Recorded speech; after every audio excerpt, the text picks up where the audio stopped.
बिस्मिल्लाहिर्रहमानिर्रहीम अस्सलाम वालेकुम। अल्लाह ताला से दुआ है कि अल्लाह ताला आपके रिस्क में कुशादगी करे। आज मैं बनाने जा रही हूँ ऐसी अचार की रेसिपी के वाकई ही सब उंगलियां चाटते रह जाएंगे।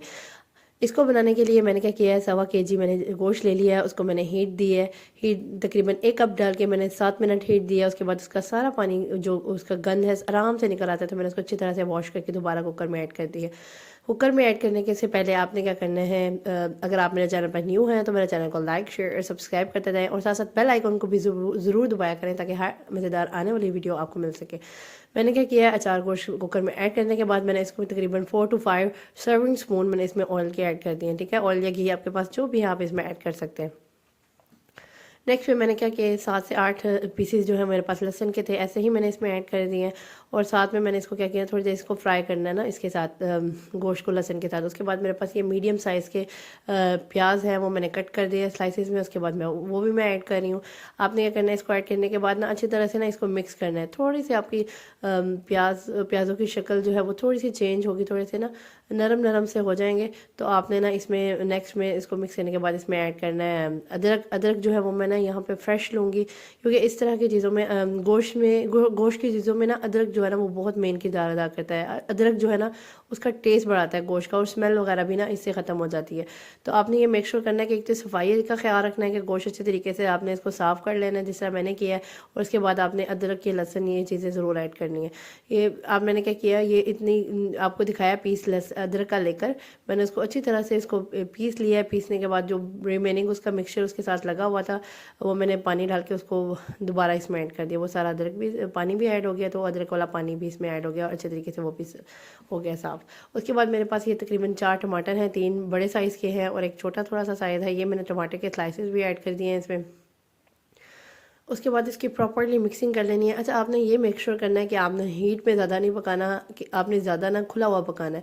खोल के जब आप गोश्त को बुनाई ज़्यादा करते हैं, ज़्यादा पकाते हैं, तो गोश्त का ना लज्जत और उसका जायका ही अलग होता है। ये आपने लाजमी याद रखना है। उसके बाद मैंने इसमें तकरीबन 1 टेबल स्पून, थोड़ा भर के नहीं थोड़ा कम ही ऐड करूँगी, क्योंकि इसमें आगे मैंने नेशनल का अचार मसाला भी ऐड करना है, उसमें भी नमक होता है। इसलिए आपने ना इस टाइम पर ना ज़रा नमक कम ही ऐड करना है। ये मैं नमक ऐड करके इसको अच्छी तरह से ना प्रॉपरली मिक्स कर लूँगी।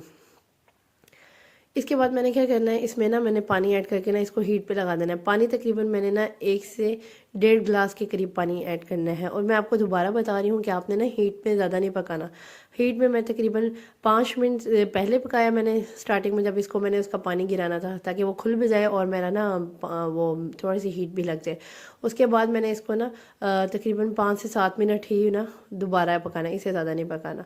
अच्छा, कुछ मैंने क्या किया, इसमें एक बाउल ले लिया दही, उसमें मैंने ना अचारी मसाला, नेशनल का अचारी मसाला, ये इतने मज़े का बनता है कि आपने ये मस्ट फॉलो करना है। जब भी कोई आपने मज़े का दिल कर रहा हो चीज़ खाने को तो ये बना लिया करें अचार गोश्त। अच्छा, ये आप सिर्फ गोश्त में नहीं, इसी तरह से रेसिपी को फॉलो करते हुए आप इसको ना चिकन में भी बना सकते हैं। ये 2 in 1 रेसिपी आप ये चिकन में भी बना सकते हैं।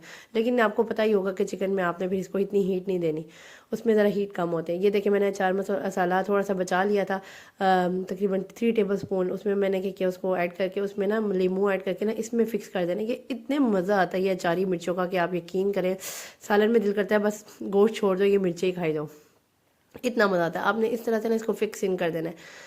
तकरीबन 3 टेबल स्पून मैंने बचा लिया था, बाकी सारा वो दही में ऐड करके ना मैंने इसमें मिर्चों में, सब मिर्चों में भर लिया। अब मैंने तकरीबन 5 मिनट जो हीट दी थी उसको मैंने खोल लिया। अब मैंने खोलने के बाद ना इसकी प्रॉपर तरीके से बुनाई करनी है। बस बुनाई आपने ज़्यादा से ज़्यादा करनी है। जितने अच्छे तरीके से आप गोश्त की बुनाई करेंगे, मैं फिर आपको बता रही हूँ, आपका गोश्त उतना ही लजीज और मज़ेदार सा बनेगा।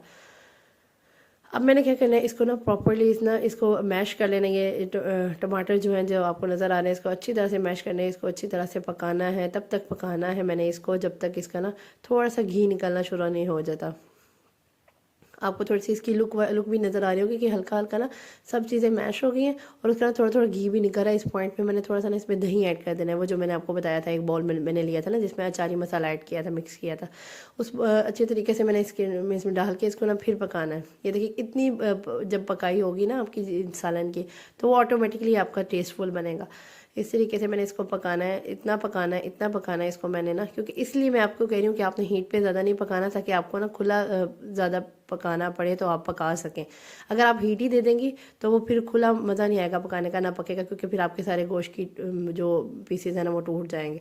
यहाँ पे मैंने क्या किया, वो जो मैंने अचारी मसाला मिर्चों में भरा था वो मैंने इसमें ऐड कर दिया, वो रिमेनिंग जो मसाला बच गया था वो भी मैंने इसमें ऐड कर दिया। इतना चटपटा और इतना मज़ेदार ये बनता है ना कि मज़ा आ जाता है खाने में।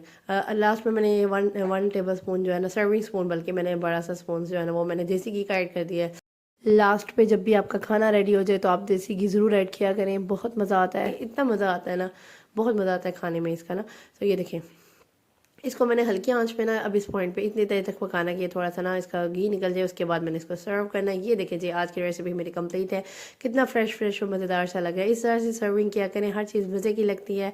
आज की रेसिपी अगर मेरी कंप्लीट है, मेरी पसंद आई है आपको, तो डू फॉलो मी और must share it with your friends and family, ताकि वो भी मज़ेदार सा अचारी गोश्त खा सकें। नेक्स्ट इससे भी मज़ेदार वीडियो तक के लिए अल्लाह हाफिज़।